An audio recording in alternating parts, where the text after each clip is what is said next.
Bonjour à tous, aujourd'hui dans ce podcast nous allons aborder le thème des additifs. Comment définir un additif ? Alors c'est une substance consommée seulement après avoir été ajoutée à un produit alimentaire. Elle sert à améliorer ses qualités gustatives, sanitaires ou nutritionnelles. Très bien, et quels sont les différents types d'additifs ?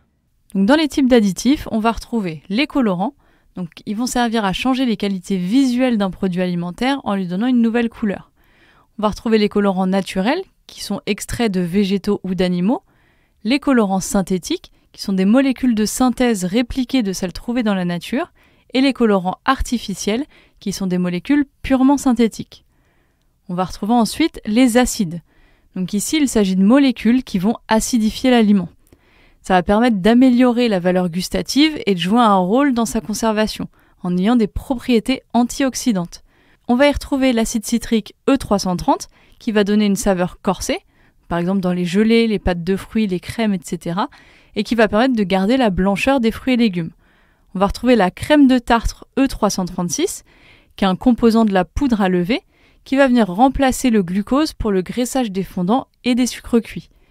Et également l'acide tartrique qui peut remplacer l'acide citrique. Il va permettre de faciliter la gélification. Ensuite, on va pouvoir retrouver les épaississants. Donc les épaississants vont servir à donner plus de tenue et de consistance aux préparations. Nous allons avoir ensuite les gélifiants. Donc eux, ils vont transformer la préparation en gel et permettre ainsi de gagner en onctuosité. Dans les gélifiants, on va retrouver la gélatine alimentaire, donc qui va servir dans la préparation de crèmes, des entremets et gelées. On a la pectine E440 qui sert dans les préparations de gelées, de nappage, de confitures, etc. Et enfin, on a l'agar-agar E406 qui va servir dans les préparations de crèmes, de confiseries, de glaces et de confitures industrielles. Nous allons retrouver ensuite dans les types d'additifs les gommes. Donc elles ont une grande capacité de rétention d'eau. Elles vont permettre d'obtenir des solutions colloïdales, c'est-à-dire des particules solides dispersées régulièrement dans l'eau. Dans ces gommes, on a la gomme arabique E414 qui va servir dans l'élaboration des boules de gomme pour lustrer les petits fours, etc.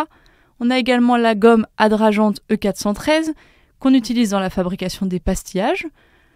On a la gomme de Gare E412 que l'on utilise dans la fabrication des glaces et la gomme de Caroube 410 qui est utilisée également dans les glaces en complément. En additif, on retrouve également les stabilisateurs qui sont utilisés surtout dans la fabrication de glace, puisqu'ils retardent ou diminuent la cristallisation de l'eau. Ils vont permettre ainsi d'améliorer la texture et le foisonnement des glaces.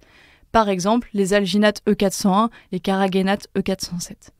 Et pour terminer, on a les émulsifiants, qui permettent, eux, de maintenir un mélange homogène entre deux produits non miscibles, par exemple l'eau et l'huile.